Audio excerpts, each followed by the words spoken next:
जी हाँ दोस्तों, 2023 की जो योजना है इसमें बड़ा अपडेट कर दिया गया है। अब 10 लाख रुपए आपको सरकार देती है यदि आप अंतरजातीय विवाह करते हैं तो। प्रोत्साहन योजना जो है, इसका पूरा नाम है डॉक्टर सविताबेन अम्बेडकर अंतरजातीय विवाह प्रोत्साहन योजना। और ये योजना एक राज्य सरकार की योजना है। जानकारी अगर आपको पूरी चाहिए, अच्छी चाहिए, तो जल्दी से वीडियो को लाइक करके चैनल को सब्सक्राइब कर दीजिए ताकि हर अपडेट, हर अच्छी योजना की जानकारी आपको मिलती रहे। ये आप देखेंगे तो राजस्थान सरकार के सामाजिक न्याय एवं अधिकारिता विभाग ने आदेश निकाला है। इसमें यहाँ पर योजना को अपडेट किया है, वो बताया गया है कि अब यहाँ पर सरकार 10 लाख रुपए देने वाली है यदि आप अंतरजातीय विवाह करते हैं तो। आपको बताना चाहूँगा कि इसमें क्या इसमें योग्यता है, क्या पात्रता है, क्या आपको दस्तावेज चाहिए, क्या आवेदन की प्रक्रिया है, पूरी जानकारी मिलेगी। आप तसल्ली से बैठिए और वीडियो को देखिए। परिभाषा इसकी बात करें तो ये राज्य सरकार का मतलब यहाँ राजस्थान सरकार से किसी अन्य राज्य का मतलब यहाँ पे नहीं है। और ये राजस्थान सरकार के सामाजिक न्याय एवं अधिकारिता विभाग जो है उसका ये आदेश है। इसमें आयुक्त निदेशक जो है ये सामाजिक कल्याण विभाग का आयुक्त है, उसको लेकर है। यानी ये कुछ बेसिक जानकारियां हैं। लेकिन यहाँ पर काम की बात ये आती है कि जो युवक या युवती जो हैं उनकी उम्र, युवक की 18 साल और युवती की युवक की 21 साल और युवती की 18 साल से अधिक उम्र होनी चाहिए। साथ ही जो अनुसूचित जाति के जो युवक या युवती हैं वे अनुच्छेद 366 के खंड 24 के अंतर्गत जो अनुसूचित जातियों की लिस्ट दी गई है उन्हीं जातियों में से यानी 80 की जातियों में से होना चाहिए। युगल में से विधिक रूप से मान्य विवाह के अंतर्गत दाम्पत्य जीवन व्यतीत करने वाले की युवक युवती हैं वो यहाँ पे, इसका मतलब ये अभिप्रेत ये है। अब योजना का उद्देश्य जो है वो ये है कि समाज के अंदर छुआछूत को हटाने के लिए, सामाजिक सौहार्द को बढ़ाने के लिए हिंदू स्वर्ण जातियों के युवक या युवती जो हैं वो अनुसूचित जाति के युवक या युवती से यदि विवाह करते हैं तो उसको बढ़ावा देने के लिए योजना चलाई गई है। योजना के अंदर आप देखेंगे कि ये योजना जो है इसको पात्रता और शर्तें जो हैं इसमें सबसे पहला यही है कि युवक या युवती दोनों में से एक का अनुसूचित जाति का होना ज़रूरी है और दूसरे का स्वर्ण जातियों का होना ज़रूरी है। दूसरा बिंदु है कि ये राजस्थान के मूल निवासी हों दोनों ही। तीसरा इसमें है कि युवक या युवती का जाति प्रमाण पत्र जो है ये सक्षम अधिकारी के द्वारा जारी किया हुआ हो। और एकल महिला की संतान के मामले में माता के नाम से जारी प्रमाण पत्र है वो भी मान्य होगा। यदि सिंगल मदर है तो उसके लिए माँ का नाम भी उसमें हो तो भी चलेगा। आगे दिया गया है कि आवेदक युवक या युवती के संदर्भ में मूल निवास प्रमाण पत्र पिता के नाम से जारी प्रमाण पत्र मान्य होगा। मूल निवास प्रमाण पत्र जो है एकल महिला के मामले में माता के नाम से जारी भी चलेगा, यानी आपको एक मूल निवास जरूरी होता है। युगल में से किसी की भी आयु संबंधी दिनांक का ये 35 साल से अधिक नहीं होनी चाहिए। 35 साल से ऊपर वालों के लिए योजना नहीं है। आपराधिक मामलों के अंदर दोनों में से किसी को भी दोष सिद्धि नहीं होनी चाहिए, मतलब किसी को केस के अंदर वो दोष साबित नहीं हुआ हो। और आपको बता दें कि युगल की जो संयुक्त आय है दोनों की वो 2.5 लाख रुपए वार्षिक से अधिक नहीं होनी चाहिए। ऐसे में जो युगल है वो राज्य सरकार या केंद्र सरकार द्वारा किसी भी समानांतर योजना का लाभ नहीं ले सकते हैं। और यहाँ पर दिया गया है कि विवाह की दिनांक से 1 वर्ष की अवधि के अंदर अंदर विभागीय पोर्टल पर आवेदन करना होगा और योजना अंतर्गत उसको लाभ देय होगा। किसी भी स्थिति में 1 साल से ज़्यादा का टाइम निकल गया है तो उसको छूट जो है वह देय नहीं होगी टाइम पीरियड को लेकर। और ऑफलाइन आवेदन है वो भी स्वीकार नहीं होंगे। योजना का लाभ जो है ये प्रथम विवाह के ऊपर ही देय है। आप एक से अधिक शादी करते हैं तो इसमें यह लाभ देय नहीं होगा। आपको बता दें कि इसके आवश्यक दस्तावेज जो है ये आधार कार्ड और जन आधार कार्ड होता है। इसके अलावा आपका जो मैरिज सर्टिफिकेट होता है ये आपको चाहिए होता है। आपका जाति प्रमाण पत्र है ये चाहिए होगा। मूल निवास प्रमाण पत्र की ज़रूरत होगी। और जन्म दिनांक के लिए 10वीं की मार्कशीट चाहिए, या फिर 10वीं यदि पढ़े लिखा नहीं हो तो जन्म प्रमाण पत्र जो है ये आपका चलेगा। यदि आप पढ़े लिखे हैं तो आपको 10वीं की मार्कशीट की आवश्यकता होगी। इसके अलावा दोनों का जॉइंट अकाउंट खुला हुआ होना चाहिए किसी बैंक के अंदर। जो जॉइंट अकाउंट जो होता है दोनों के नाम से वह आप खुलवाना पड़ेगा। उसके बैंक पासबुक की प्रति चाहिएगी। और उसके बाद में उनके पैन नंबर चाहिएंगे दोनों के, जो आधार से लिंक हो, यानी आधार से जुड़े हुए आपके दोनों के पैन कार्ड चाहिए होता है।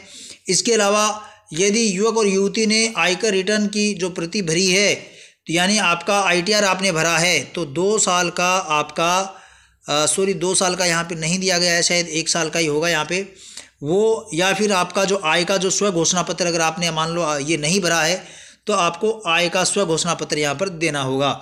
युवक या युवती का गंभीर अपराध के मामले में दोष सिद्ध नहीं होने का प्रमाण पत्र आपको देना होगा, यानी कुल मिलाकर आपको चरित्र प्रमाण पत्र पुलिस से बनाना होगा। ये इसका मतलब यही होता है। इसके बाद में यहाँ पे दिया गया है कि युगल की विवाह की संयुक्त फोटो जो है वो चाहिए होती है। विधवा महिला के प्रकरण में पति की मृत्यु प्रमाण पत्र की कॉपी है वह आपको लगानी होती है। युगल में से एक जो 80 का हो उसके लिए स्वयं को स्वर्ण जाति का नहीं होने का शपथ पत्र देना होगा कि मैं स्वर्ण जाति का नहीं हूँ, मैं अनुसूचित जाति का हूँ।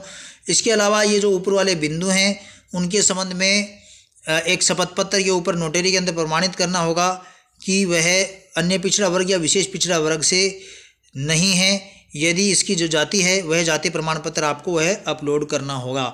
आवेदन की प्रक्रिया जो है वो आपको ये है, आवेदन की प्रक्रिया जो उसको लेकर आपको बता, लेकिन आपको ये बता देता हूँ कि यदि वह अन्य पिछड़ा वर्ग या विशेष पिछड़ा वर्ग से है तो उसको अपना जाति प्रमाण पत्र ये अपलोड करना होगा। आवेदन की प्रक्रिया देख लेते हैं।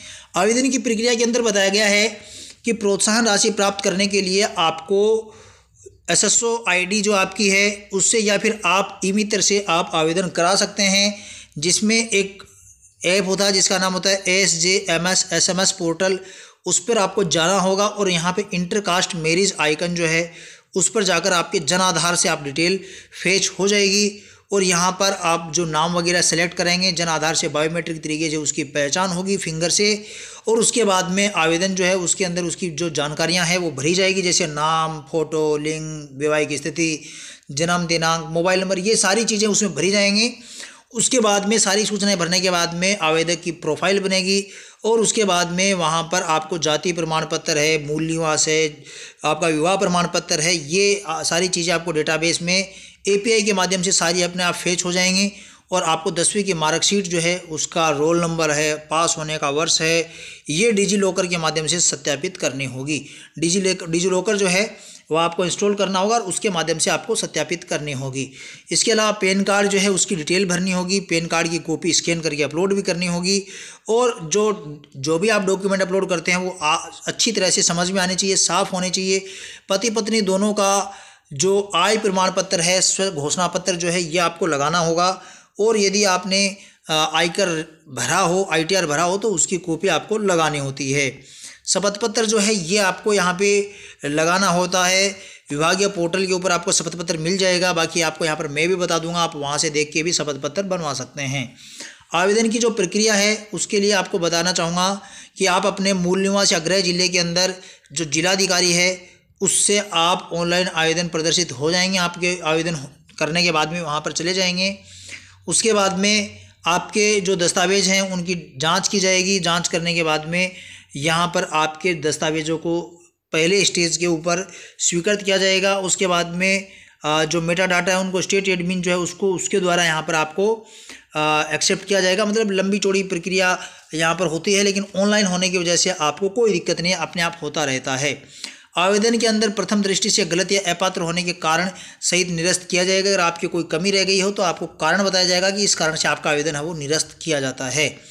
इसके अलावा यहाँ पर सब कुछ अच्छी तरह से जांच करने के बाद में सही पाया जाता है तो जिलाधिकारी है उसको वेरीफाई कर देते हैं और उसके बाद में आपका यहाँ पर भौतिक सत्यापन, फिजिकल डॉक्यूमेंट वेरिफिकेशन करवाना होता है। यानी आपको ज़िले के अंदर बुलाया जाता है, वहाँ पर आपके डॉक्यूमेंट चेक किए जाते हैं। गृहस्थ जीवन यापन करने वाले युगल के निवास स्थान पर जाकर आवेदन में अंकित तथ्यों की जांच जो है वो की जाती है कि इसने जानकारी सही दी है और उसके बाद में सही रिपोर्ट प्राप्त होने की दिशा में दस्तावेजों का परीक्षण करने के 2 माह के भीतर निस्तारण इसमें करना होता है। ई-मित्र के द्वारा आवेदन में मूल दस्तावेजों में भिन्न या गलत तथ्य अंकित करने पर अपलोड करने की स्थिति में ई-मित्र के विरुद्ध कार्यवाही की जा सकती है। जी हाँ, अगर ई-मित्र वाला गलत काम करता है तो उसको भी यहाँ पर कार्यवाही का सामना करना पड़ सकता है। प्रोत्साहन राशि आप देखिए, यहाँ पर बताया गया है कि जाति विभेद छुआछूत उन्मूलन सामाजिक सौहार्द को बढ़ावा देने के लिए योजना है। इसके अंदर आपको 10 लाख रुपए पति पत्नी को प्रोत्साहन राशि दी जाएगी, जिसके अंदर आपको सबसे पहले बताया गया है कि जो युगल के संयुक्त नाम से स्वीकारकर्ता अधिकारी पद नाम के संयुक्त रूप से राष्ट्रीयकृत बैंक के अंदर 8 साल के लिए एफडी करवाएंगे। 5 लाख रुपए की एफडी करवाई जाएगी। 8 साल तक आप उन पैसों को निकाल नहीं सकेंगे। दोनों के नाम से जॉइंट अकाउंट होगा, उसके अंदर ये होगी। और उसके बाद में यहाँ पर बताया गया है कि ये समय से पहले किसी भी स्थिति में देय नहीं होगी। आपके दाम्पत्य जीवन के सुखी जीवन जीने के लिए 5 लाख रुपए नगद दिए जाएंगे। 5 लाख रुपए नगद यहाँ पर सरकार देने वाली है। तो आपको बताना चाहूँगा कि इसके लिए आपको जो जानकारी मैंने बताई है इसके अकॉर्डिंग आपको आवेदन करना है। अब आपके दिमाग में आ रहा होगा कि इसमें कुछ शपथ पत्र वगैरह बताए गए हैं, वो कहाँ से मिलेंगे। आय का घोषणा प्रमाण पत्र जो है वो इस तरह का होता है। ये वैसे आपको ई मित्र पे मिल जाता है और यहाँ से ई मित्र से आपको ये लेना है और लेके आपको इसको भर के साथ में आपको अपलोड करना होता है। ये शपथ पत्र जो है उसका आगे का दूसरा है यहाँ पे पेज। कुल मिलाकर यहाँ पे शपथ पत्र जो है ये आपको अपलोड करने होगा और उसके बाद में आपको आय का अपना प्रमाण पत्र ये देना होगा। आप यहाँ से देख के शपथ पत्र टाइप भी करवा सकते हैं, यहाँ से स्क्रीनशॉट ले सकते हैं, वीडियो को रोक कर देख सकते हैं। इस तरीके से आपको अपना जो डिटेल है ये आपको फिल करनी है। जानकारी अगर आपको समझ में आ गई हो तो वीडियो को जल्दी से लाइक कर दो। अगर आपको समझ में नहीं आई हो तो कमेंट कर दो, पूछ लो। आपके लिए हम हाजिर बैठे हैं, आपको जवाब देंगे, आपकी हर संभव सहायता करेंगे। और आपको किसी तरह की समस्या आती है तब भी आप हमें कमेंट कर सकते हैं। जल्दी से वीडियो को लाइक, चैनल को सब्सक्राइब करो। फिर मिलेंगे। जय हिंद, जय भारत।